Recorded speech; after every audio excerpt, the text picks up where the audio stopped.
My name is Rachel Morgan. I am 34, and today I am flying home to a family meeting I have dreaded for years. Before I begin, tell me where you are watching from and tap subscribe if you have ever been underestimated by the people who should have cheered for you. What happens next is not about money, though money will crash through every old assumption. It is about the moment I stopped apologizing for the life I built and asked my family to see me as I am. I am a single mother to my 8-year-old son, Ethan. After my marriage collapsed, the narrative in my family settled like dust. Rachel is fragile. Rachel is scraping by. Rachel should be grateful for any help. I let them believe it because it was easier than arguing with a chorus that had already written my lines. I learned to choose quiet clothes, to drive my old sedan, to keep my apartment simple. Modesty was a shield that let me move without a spotlight and get real work done. Mark is my older brother, the kind of man who looks most alive in a tailored suit. Sophie is my younger sister, all soft sweaters and curated brunches. Our parents love us all, but they speak fluent prestige. They understand promotions and vacation homes and annual galas. They do not understand the stubborn faith it takes to start over with a child who wakes from nightmares or the patience to learn an industry no one expected me to enter. The truth is, I built something that should have been impossible. I work in private aviation and logistics in Dallas. What started as a late-night side hustle sourcing urgent medical flights became a network of contracts, pilots, and ground teams that keep small businesses moving when time is the enemy. Investors noticed. Clients stayed. I put my head down and I worked. I never sent the triumphant text. I never posted a glossy photo. I saved my breath for the next runway and the next dawn. 3 weeks ago, Mark called. Mom needs rehab after surgery. Dad's heart is failing. We need to split the costs, he said, the way people speak when they have already done the math and assigned you the smallest number. Bring what you can manage. I told him I would be there and hung up with my hands shaking. This morning, I stood in front of my closet and reached past the silk. I chose clean jeans, a plain sweater, and shoes that have learned my walk. My assistant texted to confirm arrangements. I told her to wait. Let them see who they think I am before I show them who I became. The plane ticket is printed, the old keys are in my palm, and the truth is humming like rotors in the distance. Growing up in Austin, Texas, I was always the one who did not quite fit the picture my parents had painted. Mark was the golden child from the beginning. He won every debate tournament, shook hands with local politicians before he was 18, and practically glowed when my parents bragged to the neighbors. Sophie was the darling. She had a talent for charm, a way of drawing people in. She was homecoming queen, cheer captain, and eventually married into a family with a last name that carried weight in every country club in the state. And then there was me. Rachel, the middle child who asked too many questions. I was the one who took apart old radios in the garage instead of rehearsing for prom. I was the one who sold custom planner designs in the school hallway instead of competing for the scholarship my parents wanted. Their vision for me was safe. College, a steady job, maybe a marriage that could make up for my lack of polish. My vision was different, and that difference grew into a fault line that widened each year. I still remember the night I told them I wanted to skip law school applications and instead work on my own idea for a courier service. Mark laughed and poured himself more wine. Sophie asked if I was joking. My father's words were heavier. Do not waste your life chasing something that will collapse by the first strong wind. My mother looked away, too polite to argue, but too disappointed to hide it. When I married Ethan's father at 24, they seemed relieved. At least they thought she has found stability. But stability cracked fast. He walked out 2 years later, leaving me with an infant, an overdue rent bill, and a heart that would not stop aching. To my family, this was the final confirmation of their prophecy. Rachel was reckless, and now she was paying the price. What they did not see was what grew from those ashes. I worked nights at a receptionist desk, yes, but during those hours, I mapped out logistics systems on scraps of paper. I built contacts with delivery drivers and small business owners who needed help moving goods faster. I learned the angles of airports most people never notice. And when Ethan was old enough to sleep through the night, I turned my scribbles into contracts. Still, I kept the mask. At family holidays, I accepted Sophie's cast-off handbags with a smile. I thanked Mark when he offered to help me draft a proper resume. I let them believe I was fragile, almost broke, barely making rent. And each time they reinforced that story, it cut deeper, but it also steeled my resolve. I learned to live in two worlds. In one, I was the struggling single mother my family pitied. In the other, I was building something powerful, brick by invisible brick. They never asked about that second world, and I never volunteered. Until now. The call came on a gray Monday morning, the kind of day when Dallas skies hang low like they are holding back tears. I was reviewing contracts in my office when Mark's name lit up my phone. For a moment, I considered ignoring it. Conversations with my brother rarely left me with anything but the taste of iron in my mouth. But something told me to pick up. "Rachel," he said, his voice clipped, efficient, the way he spoke to interns he barely tolerated. "We need to have a family meeting. It's about Mom and Dad." My stomach dropped before he gave details. Mom had slipped in the kitchen and fractured her hip. Surgery was successful, but she would need months of therapy. Dad's cardiologist had delivered worse news. His condition was advancing fast, and the insurance barely covered the basics. They would need constant monitoring and a level of care that no one could provide at home.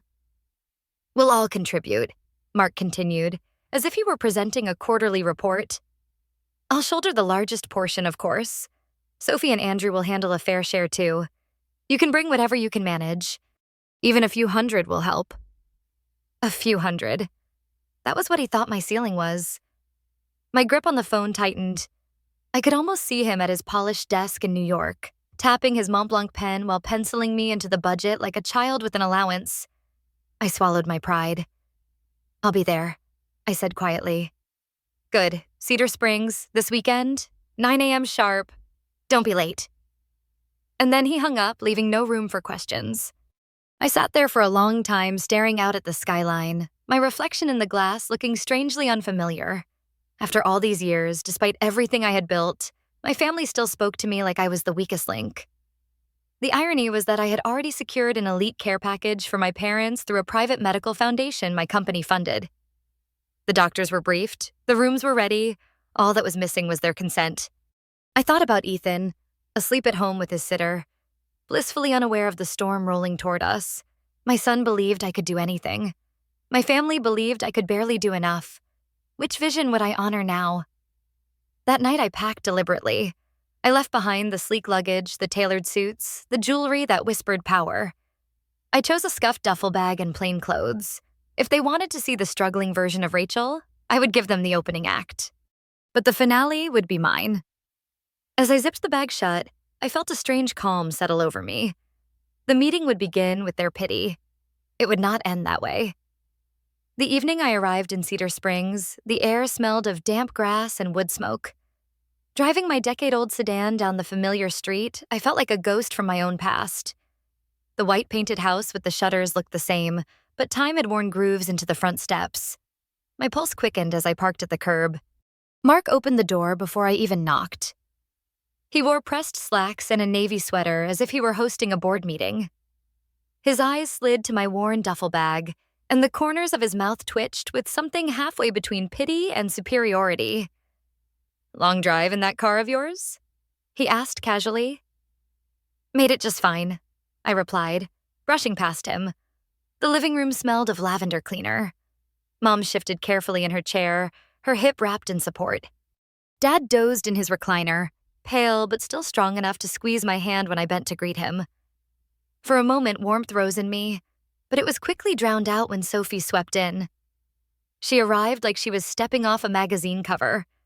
Cashmere wrap, pearl earrings, hair gleaming as if a stylist had followed her from Dallas. Andrew trailed behind with glossy shopping bags dangling from each arm. "Rachel!" Sophie exclaimed in a voice sweet enough to rot fruit. "You look comfortable." She handed gifts around with the ceremony of a queen distributing favors. A bottle of scotch for Dad, silk slippers for Mom, an engraved pen for Mark. Finally, she pressed a slim bag into my hands. Inside was a gift card to a discount clothing store. "I thought maybe you could pick up something professional," she said with a delicate smile, "in case you get called for an interview." The words struck like a slap. I forced my lips into a polite curve. "How thoughtful." Dinner arrived courtesy of a caterer. Roasted lamb, saffron rice, salads dressed with imported oil. Mom gasped at the spread, thanking Mark for arranging it. He waved a hand, pretending modesty. It was nothing. The firm did well this quarter. Sophie sipped her wine. Andrew just bought us a vacation home in Aspen, perfect for ski season. They traded stories like poker chips, promotions, galas, renovations. When the spotlight turned to me, the questions were knives wrapped in silk. So, Sophie tilted her glass.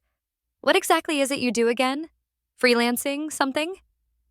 Small business solutions, I said evenly. It keeps me busy. Mark leaned in. I know a few companies that might need basic admin work. Nothing major, but it would be steady income. Better than piecing gigs together. My fork paused halfway to my mouth. I smiled faintly, though my chest burned. I'll think about it. The conversation moved on, but the sting lingered. They laughed at private clubs and vacation homes while I played my assigned role, the fragile sister scraping by. None of them could see the truth waiting just beyond the horizon, its blades already turning. The next morning, sunlight streamed through the blinds of my childhood bedroom. The same posters I had taped up as a teenager still clung to the faded walls. For a brief moment, I felt like a girl again, bracing for another lecture about impractical dreams. Then I remembered why I was here. Today would be different. At 9 sharp, Mark called everyone into the living room. He had set up his laptop and a portable projector, the screen balanced against the old bookcase. Parental care options and financial considerations, the title slide read in bold blue letters. Of course, my brother had made a PowerPoint. Mom sat carefully in her armchair. Dad leaned back with a blanket across his knees. Sophie and Andrew claimed the love seat, perfectly coordinated in their business casual outfits. I took the wobbly ottoman near the corner, as if my role in the family hierarchy needed a physical reminder. Mark clicked through slides with a pointer. These are the 3 facilities I've researched. Each offers top-tier medical staff, social activities, and comfortable accommodations. The best option is the Highland Grove Continuing Care Community. Brand new, excellent reputation, full transition services as their needs change. The photos displayed glossy dining rooms, manicured gardens, a private golf course. Mom's eyes widened. It looks beautiful. Mark's voice softened, but only slightly. Of course, premium care comes with premium costs. The next slide showed the breakdown. Monthly expenses far outstripped my parents' retirement income. The numbers made Mom gasp. Don't worry, Mark said quickly, his voice sliding into practiced reassurance. I've calculated an equitable distribution. I can manage 45%. Sophie and Andrew, 40%. That leaves about 15%, roughly $1,000 a month for Rachel. Silence fell. I felt the weight of everyone's eyes on me, measuring, doubting. Sophie cleared her throat. If that's too much, maybe you could contribute in other ways. Visit more often, cook meals, drive them to appointments. We understand your situation. Mark nodded solemnly. Even $500 a month would be acceptable. We can adjust to cover the gap. How generous. I forced my lips into a smile. Dad squinted at me, his voice rough. Do you even have steady work right now, Rachel? Last time we talked, you were between things. Before I could respond, Mark jumped in. Actually, I may have a solution. My company has an entry-level admin position opening up. Modest salary by our standards, but it would give Rachel stability. I'd be happy to put in a word. Sophie lit up. That's perfect. A real job would change everything for you, Rachel. Their words buzzed in my ears, heavy with condescension. They had written my story for me, and in it I was always failing. My pulse quickened, but I kept my tone calm. I'll consider it, I said, though inside I was already calling the next move. My phone vibrated in my pocket. I excused myself, stepping toward the window. It was time to confirm the arrival. Mark frowned when I pulled out my phone in the middle of his presentation. Rachel, this is important family business. Could you focus? I raised a hand, calm. Just one quick call. I stepped toward the window, pressed speed dial, and spoke quietly. Yes, Margie. Everything's ready? Good. 15 minutes. Front lawn. Thank you. I slipped the phone back into my pocket and turned. Sophie arched a brow. Arranging another taxi? Her voice dripped amusement. Not exactly, I said, settling back onto the ottoman. Let's continue.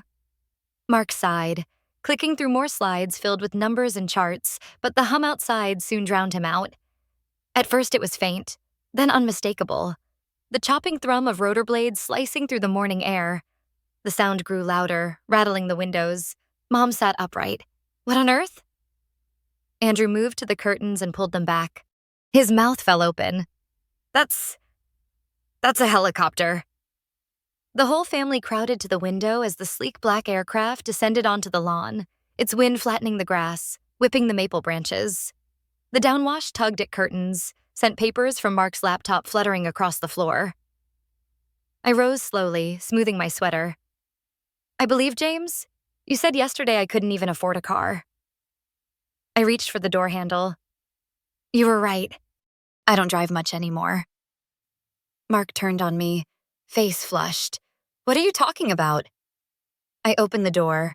The pilot in uniform stood at attention, visor gleaming, hand raised in recognition. Good morning, Ms. Morgan, he called over the roar. I looked back at my family. Sophie's hand clutched Andrew's arm so tightly his knuckles turned white. Mom pressed a palm to her chest, pale as chalk. Dad's lips parted, trying to form words. This, I said evenly, would be my ride. The silence was thick, broken only by the blades chopping overhead. Sophie shook her head, disbelief twisting her features. This is some kind of stunt. You rented it. I smiled faintly. I don't rent helicopters. I own them. Mark barked a humorless laugh. Right. Next, you'll tell us you've got a fleet of jets parked somewhere. Not jets, I replied. Cargo aircraft, 15 of them. My company specializes in aviation logistics. We operate across 3 continents. Mom swayed and sank back onto the couch, whispering my name. Dad stared as though I had just rewritten the laws of physics. Impossible, Mark muttered. Would you like a tour? I asked softly. We can continue this conversation somewhere with more space. My estate is 15 minutes away. For the first time in years, no one argued. They followed me outside, the roar filling their ears and stripping away every illusion they had built about who I was. The ride was silent except for the thrum of the blades. My family sat stiffly across from me, eyes darting around the leather cabin as though afraid to touch anything. Sophie clutched her purse like a lifeline. Mark stared at the floor, jaw tight, while Andrew's calculating gaze roamed over every detail with a banker's hunger. Mom kept whispering prayers under her breath. Dad gazed out the window in dazed wonder. 15 minutes later, the estate came into view. 30 acres of rolling hills, a glimmering lake, gardens stitched with walking paths.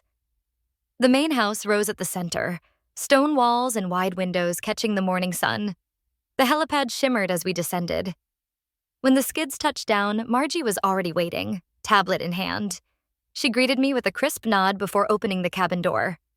Welcome home, Ms. Morgan. Home? Sophie repeated, her voice breaking. I stepped onto the pad, motioning for them to follow. Yes, purchased 6 months ago. I wanted space for Ethan to grow, and for the regional office we're building nearby. Mark finally spoke, voice edged with disbelief. Regional office of what? Of Morgan Aviation Logistics, I answered simply. The company I founded 8 years ago. Inside the house, the grand foyer opened into vaulted ceilings, a chandelier glittering overhead. Sunlight spilled across marble floors. My family froze just past the threshold, looking like trespassers. We moved into the living room where floor-to-ceiling windows framed the lake. Documents lay neatly stacked on the table. I gestured toward them. This is what I wanted to show you. A trust established in Mom and Dad's name. Medical provisions already arranged. Full care at the West Haven Foundation facility, funded by my company. Mark snatched the folder, flipping through contracts, trust deeds, medical provisions stamped with legal seals. His hands trembled. This is real? Very real. Sophie's eyes filled with tears, though not all from pride. Why didn't you ever tell us? I met her gaze steadily. Because every time I tried to talk about my work, you laughed. You handed me gift cards, you offered me pity jobs. You didn't want to hear my truth, only the version that kept your story intact. The silence was heavy, then Sophie blurted, "My marriage isn't what it looks like. Andrew and we've been in counseling for a year. The galas, the parties, it's all empty." Mark exhaled harshly. "And I'm drowning. The house in New York, the cars, the clubs, it's all on loans. I'm in debt up to my neck." For a moment, we stood stripped bare. Me with my hidden empire, them with their glossy facades cracked wide open. I realized then the helicopter was only the beginning. The real revelation was how fragile the stories we all told about ourselves had become. For a long while, none of us spoke. The fire crackled in the hearth, its warmth filling the silence my family didn't know how to bridge. Finally, I sank into an armchair, folded my hands, and let the weight of years roll off my shoulders. "I didn't keep my success from you to punish you," I began quietly. "At first, I stayed silent because I didn't know if it would last. Later, it became a shield. Every time you reminded me I was the poor one, the struggling one, I told myself it was safer not to correct you. That way, my work was mine, untouched by your judgment." Mom's eyes brimmed with tears. "We never meant to make you feel lesser, Rachel. We thought you needed protecting." I shook my head gently. "You didn't protect me. You dismissed me. That's not the same thing." Mark leaned forward, his usual confidence stripped bare. "I owe you an apology. I wanted you to fail because it validated my own choices. If you were struggling, then maybe my misery was worth it. Seeing what you've built, it forces me to admit I've been living a lie." Sophie lowered her gaze. "I judged you because I was afraid of being judged myself. My life looks perfect online, but the truth is hollow. Maybe I envied your courage." Their confession stung, but they also cracked something open, space where honesty might finally grow. Dad reached across the table, his hand shaking but strong as it closed over mine. "I always knew you were different, Rachel. I didn't understand it, but I see it now. I'm proud." For the first time in years, I believed him. We moved to the dining room, where lunch had been set with care by my staff. Instead of the brittle conversation of the night before, this meal was different. They asked real questions about my work, my travels, Ethan. Even Sophie listened with something like genuine curiosity. The old hierarchy had fractured, leaving room for us to sit as equals. Later, as the sun dipped low, we gathered by the lake. The water shimmered gold, the estate sprawling behind us. My family looked smaller here, not because they had less, but because, for once, they weren't hiding behind masks. I drew a breath. True wealth isn't this house or that helicopter. It isn't in promotions or country clubs either. It's in being seen as who you are, not who others decide you should be. That's all I ever wanted from you." No one argued. Even Mark simply nodded, his eyes on the water. That night, as I tucked Ethan into bed upstairs, he whispered, "Mom, did they finally see you?" I kissed his forehead, smiling softly. "Yes, sweetheart. They finally did." And in that moment, I realized the greatest victory wasn't proving them wrong. It was choosing to live true, even when no one believed in me.